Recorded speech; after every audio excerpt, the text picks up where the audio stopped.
al fútbol y por eso me da mucho gusto saludar a Daniel Chapela, uno de los referentes, quizás el mayor referente en los últimos tiempos del periodismo venezolano en cuanto al fútbol y me da un placer, me da mucho placer saludarlo para hablar de este tema. Hola Daniel, bienvenido a Venezuela al Día, ¿cómo estás? ¿Cómo te va, Octavio? Un saludo para todos ustedes, un placer.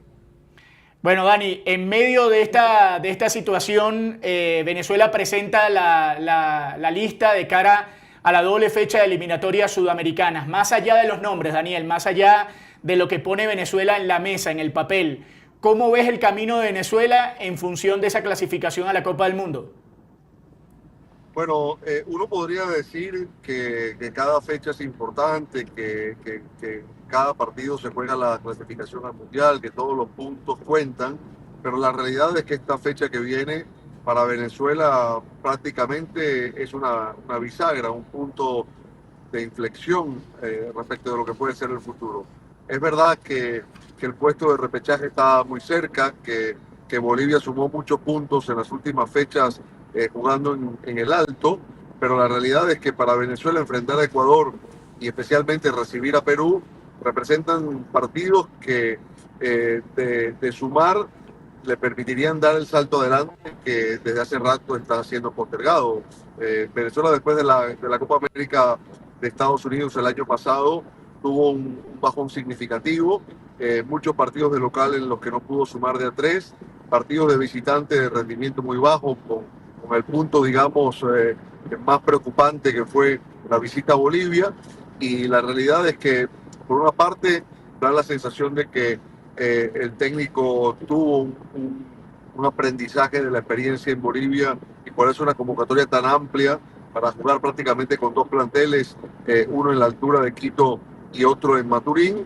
Y después las dudas futbolísticas que la selección de Venezuela ha dejado en todo este tiempo bajo el mando del Bocho Batista, incluso en las situaciones más optimistas, como por ejemplo esa última Copa América a la que refería, donde Venezuela se fue eliminada sin perder un solo partido, pero que, insisto, desde el lado del juego, desde el lado del funcionamiento, dejó muchas dudas y lagunas. Habrá que ver si es capaz de revertir esto. La eliminatoria es muy larga, siempre te da una posibilidad de revancha y Venezuela tiene, al menos desde lo estadístico, desde lo numérico, la posibilidad de volverse a enganchar.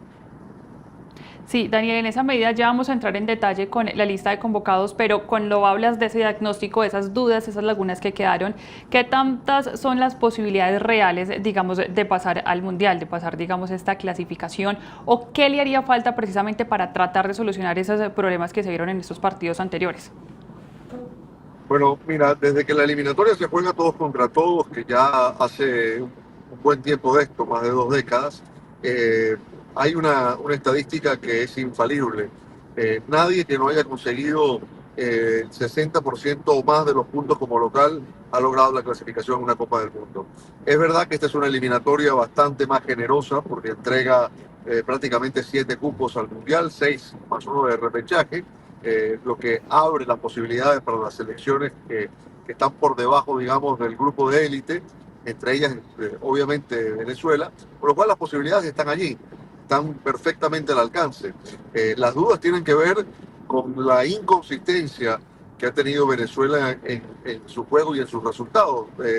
La selección Vinotinto no ha sido capaz de ejercer una autoridad como local, especialmente en los últimos partidos y ante rivales de cierto calado, y eso ha hecho que el tren se le haya ido alejando conforme avanza el ciclo eliminatorio.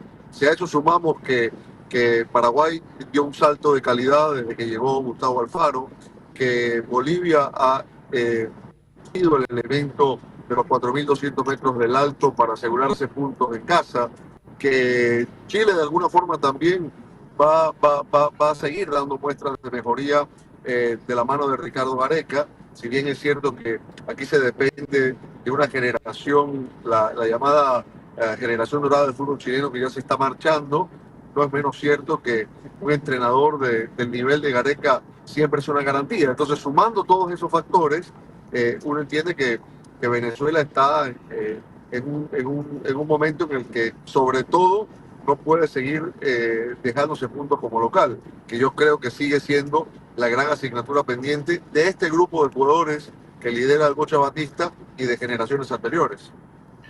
Daniel, esto te lo pregunto más como fanático del fútbol que como periodista deportivo, que realmente no es mi fuerte ni tampoco el fútbol. Pero ¿por qué Venezuela tiene de repente partidos buenos donde muestra fortaleza, orden, no se deja golear, pues adelanta línea, etcétera, y de repente eso en el siguiente partido no existe? O sea, pues esos picos, ¿por qué ocurren, en tu opinión? Bueno, me hablas de consistencia, evidentemente, y yo estoy de acuerdo. Para mí esto es un asunto que tiene que ver con el trabajo del entrenador, fundamentalmente, porque, ya es un proceso lo suficientemente largo como para que ciertos elementos del juego y de la identidad aparezcan. Yo nunca estuve de acuerdo con el eslogan "Mano tengo fe", que apela al amor propio, a creer en ti, a algo casi que místico o divino para ganar partidos. Yo creo que en el fútbol se gana jugando bien, o en la mayoría de los casos se gana jugando bien y no apelando a factores extrasensoriales, ¿no?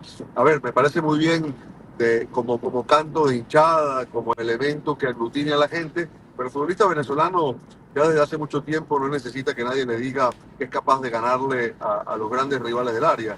Este es un proceso de más de 20 años. Venezuela ya se deslastró de aquel remoquete de Cenicienta, ya no es más una Cenicienta, con lo cual hay otros factores ahora que tienen que entrar en juego y que pasan por la identidad, que pasan por tener una idea definida, que pasan por imponerse, sobre todo en los partidos de local, a partir de una propuesta que imponga condiciones, y Venezuela lamentablemente no ha tenido eso, o no lo ha tenido de forma consistente, porque sí, podemos mencionar algún que otro partido de esta misma eliminatoria donde sí hubo esa autoridad futbolística en los partidos, pero en general digamos, le ha faltado darle consistencia a una idea, y yo creo que ese es el elemento más importante.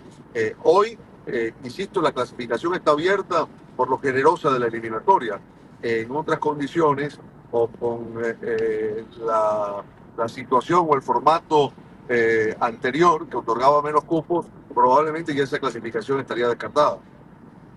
Estamos conversando con Daniel Chapela, periodista, referente del periodismo del fútbol venezolano, hoy radicado en los Estados Unidos y que está analizando con nosotros la convocatoria que dio el técnico de la Vinotinto Mayor para jugar la doble fecha de eliminatorias mundialistas. Recuerden que ustedes pueden hacerle preguntas también a Daniel a través de nuestro canal de YouTube. Ahí vemos en el fondo, antes de volver con Daniel, la lista de jugadores de la selección nacional encabezada por Rafa Romo, el arquero titular de este equipo, con jugadores como Wilker Ángel, como Pipo Vivas, el hombre del Deportivo Táchira, como John Aramburu de la Real Sociedad, jugadores en la zona defensiva de este equipo, José Martínez, el hombre del Corinthians de Brasil en la mitad de la cancha, con Yángel Herreras, con Tomás Rincón, con Telasco Segovia, el compañero de Messi en el Inter Miami, Savarino, Soteldo, también Juan Pablo Añor, Salomón Rondón y Joseph Martínez. Llama la atención la convocatoria de Joseph Martínez y de Jan Hurtado, recientemente vinculado a Gimnasia y Esgrima de La Plata. Saludamos también a los que se conectan a esta hora: a Rosana Ruano, a Ramiro Artuduaga, a El Profe, a Justiciero, que habla sobre Richard Páez y sobre la convocatoria nacional. Pero Daniel, quería preguntarte, y sé que digamos que es genérica esta pregunta, pero en medio de lo que está ocurriendo con la selección nacional y esta eliminatoria sudamericana, que en principio parecía mucho más favorable de lo que hoy es para Venezuela por todo lo que se había generado antes y por la cantidad de cupos que da la eliminatoria, ¿cómo evalúas el nivel del fútbol o de los futbolistas venezolanos hoy en día con respecto a ese llamado de la selección nacional? Te lo pregunto porque hay jugadores en Brasil, en la MLS, en Europa, es decir, la capacidad del jugador evidentemente ha cambiado, pero desde tu perspectiva, ¿cómo evalúas ese momento de los venezolanos que están convocados a la selección? Bueno, para mí es el mejor momento de la historia en ese sentido. Hablando de un grupo amplio de futbolistas, porque por supuesto que hubo momentos en los que algún venezolano brillaba especialmente en el extranjero, el caso de Juan Arango, el caso de Tomás Rincón o algún otro. Hoy es una masa amplia de futbolistas los que están compitiendo en ligas del extranjero, producto de la realidad del fútbol venezolano. Es un tema demasiado amplio como para hablarlo aquí, pero digamos que sí hay una mayor diversidad de jugadores repartidos por todas partes del mundo, compitiendo en un fútbol de mucho más nivel que el venezolano, con lo cual el elemento humano con el que cuenta el entrenador de la selección nacional hoy es mucho más rico que en cualquier generación que se nos ocurra más atrás. Insisto, saliéndonos, apartándonos de ciertos factores individuales que en su momento pudieron haber tenido más trascendencia. Venezuela no tiene jugadores en las principales ligas del mundo o en los principales clubes del mundo, en los más grandes del mundo, como tienen la mayoría de las selecciones de Sudamérica, con alguna excepción. Pero digamos, hay jugadores en Sudamérica jugando torneos importantes, jugadores campeones de Copa Libertadores, futbolistas que han sido campeones titulares de equipos importantes en ligas de México, de Sudamérica, en alguna liga europea, en la MLS. Es decir, en ese sentido hay una mayor riqueza en cuanto al material humano. Así lo veo yo. El problema acá, digamos, es que la selección venezolana desde hace tiempo está requiriendo que a partir de un cuerpo técnico de nivel pueda dar el salto de calidad que necesita para competir ya en otro lugar. A mí me parecía que la llegada de José Néstor Pekerman iba a poder propiciar eso, y en algún momento llegué a creer que la herencia que recibía Fernando Batista, habiendo estado en el grupo de trabajo de Pekerman, podría darle continuidad a esa idea o a ese proyecto, aún tratándose de un técnico con prácticamente ninguna experiencia en el fútbol de primera división. La realidad, los hechos han dicho que el entrenador sí ha podido sostener un cierto nivel competitivo del seleccionado venezolano, pero no ha dado ese paso adelante que se requiere para comenzar ya a estar al nivel de selecciones que clasifican de manera asidua a los campeonatos del mundo de Sudamérica. Siempre sostuve que Venezuela no tenía que trabajar por una clasificación mundialista, porque eso se puede llegar a alcanzar incluso sin merecerlo del todo, y más en una eliminatoria como esta.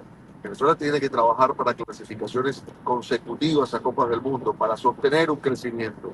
Entonces yo entiendo que esto que digo para el aficionado venezolano puede sonar antipático, pero digamos es la manera en que veo las cosas. Eso no quiere decir que la clasificación al Mundial esté descartada o que haya que pensar que no existe la posibilidad. Por supuesto que sí.